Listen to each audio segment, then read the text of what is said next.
Hi there, my name is Memo, this is my channel Houseplanty Goodness, and essentially it's a place where I like to geek out about my big passion, which you might be able to see around me. It's tropical houseplants. For today's video I wanted to focus on the plant that you might be able to see in front of me, and let me lift it up and you might be able to see it a bit clearer.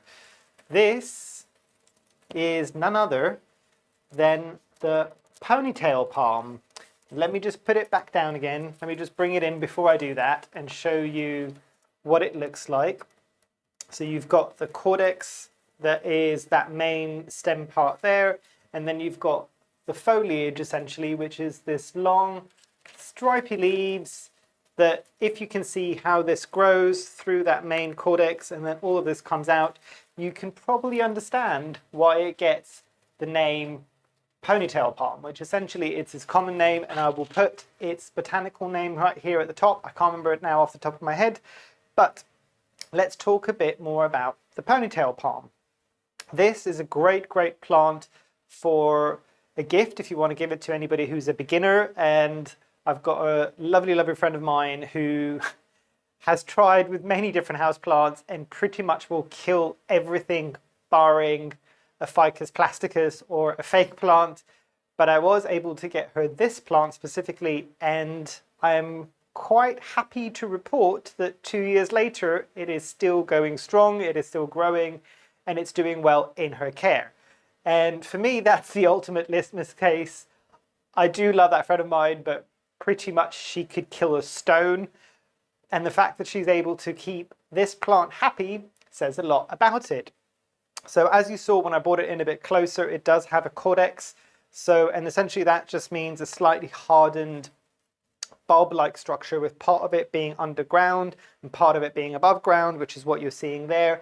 It does grow a bit like a tree trunk, and obviously you saw the foliage that kind of comes off and cascades in a bit like a ponytail fashion. So understandably the common name for this being the ponytail palm. Now, the thing that you need to remember with this specific cortex, and I know a lot of people who are getting into the slightly harder to find cordexes, so for instance the Stephania erecta or the potato like most people say, and there's a bit of controversy there about the fact that some of the ones that might be in circulation at the moment might be poached because they're quite mature specimens.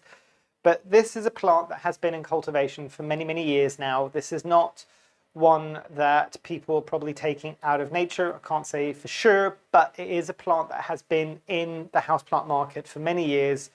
And it's always a good sign to see things like this, especially with some of these more common plants. If it's been in cultivation and it's been grown by nurseries around the world for many years, it means there's a demand for this plant, but it also means that this is a plant that's relatively bomb-proof for most people's houses. So obviously, there are the slightly trickier cortex plants, like I said, the Stephania erecta. I'm trying to think now, I've got another one that looks a bit like a turtle shell, and I cannot, for the love of me, remember what that plant is called. If I do remember, I'll put it up the top here, and it does vine, and it's got little heart-shaped leaves. That's a very cool plant. That one, granted, is easier than the Stephania erecta, but this cortex plant is super easy to take care of. You might have been able to notice this before, and I'll bring it up so you can see again. I have got this in lechuza pon, but previously I had it for many years in soil, and the soil that you would want to use for this plant specifically, generally speaking, would be that of cactus and succulent soil. I have also grown this for a very long period of time in a usual aroid soil mix, which might be a bit more moisture retentive than the average cactus soil, and it did all right as well. But generally speaking, the moment that I put it in cactus soil and the moment that I gave it the pon, which is nice and airy and it lets all the water drain out quite quickly, is the moment that I started getting faster growth. Now, let's talk about the growth speed for this plant. This is not a plant that's necessarily a fast growing plant. This does take a while to get going. You also will get things like, and let me lift it again, I keep lifting this very heavy plant. You might be able to see some of the crisping that is happening there at the ends of the leaves. That is natural, and that's how the old leaves die off essentially. They crisp up all the way down to the base, which is where the cortex is, and then you can essentially snap them off or cut them off and they will come off at that point. But that is, the older leaves will dry out and die out at the bottom, and the newer leaves emerge from the top in a bit of a crown fashion. and it keeps growing like that essentially. And you might have been able to see with mine, it's got 2 different growth points, and as with a lot of these plants, you'll get it cut from the nursery, and there's usually a bit of a wax seal in order to make sure that it's growing on those 2 different growth points. This plant hasn't grown much taller or much wider. It has got wider, I'd say, maybe a tiny bit taller, and I've had this for almost 3 years now, so it's definitely not a fast growing plant. Generally, they're not that expensive when they're smaller. They will be a lot more expensive the larger that you get them, and that is understandable if you realize how slowly this plant will grow. But if you start treating this a bit more like what you would your cactus and your succulent, that is probably the best thing you can do for it. Because obviously, as you saw that big honking cortex that it's got there, and I think this might be called elephant's foot as well. I might be wrong. If I am wrong, I'll put it up here.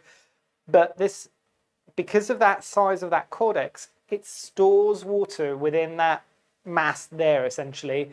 So if it does dry out, and the kind of advice that I would have on this one is do let it dry out fully before you then drench it with water. And as I've always said with these things, when it comes to watering, make sure that you've got drainage holes and make sure that you are flooding it with water until all the water stops dripping from the holes at the bottom of the pot, and then put it back to where you had it, whether or not it's in a decorative pot or whether or not it's just on a drip tray, essentially. But very, very cool plant. In terms of fertilization, again, this is one of my easiest plants. I'm trying to think of anything else that you might need to know about this. I've never really had any pests on this, so that says something. The leaves are quite cool. There's a slight bit of a serration at the end of them. Nothing that would necessarily cut you, but it's a very interesting tactile feel. If you ever do get a chance to see what some of these leaves feel like, do definitely go and check that out. But essentially, make sure that you dust it on occasion. I think my one's a bit dusty at the moment. I probably do need to give most of my plants a bit of a dust. It's not something I tend to do very often. And even though I say I should do it, I haven't done it. So I do need to dust some of my plants. So definitely make sure that you take any dust off this plant. It does need, for me, again, treat it like a succulent or a cactus. Give it bright, bright light, and it will love you forever, essentially. I don't think this, I'm pretty sure this doesn't need high humidity because it's very similar to a cactus and a succulent. I think in its native habitat, I might be wrong, but I think this grows in Africa or maybe even South Africa. And I'll remember, if I can find it, I'll put it up here as well. But it's used to slightly drier conditions, generally speaking. So loads of light. Water it when it's fully dry and drench it all the way through, and then wait until the next time to water it. In terms of fertilizing with this, because it's a bit more of a succulent and it doesn't need an awful lot of nutrition, I would say maybe fertilize this 2 to maybe 4 or 5 times a year, and generally would be in the spring and summer rather than the winter months. But saying that though, I always find with this plant, specifically in my care, it tends to grow a bit faster in the winter. So maybe I should be flipping that around. I might see some faster growth. But generally speaking, not a very difficult plant. It can go for a long period of time without being watered. It doesn't need an awful lot of fertilization.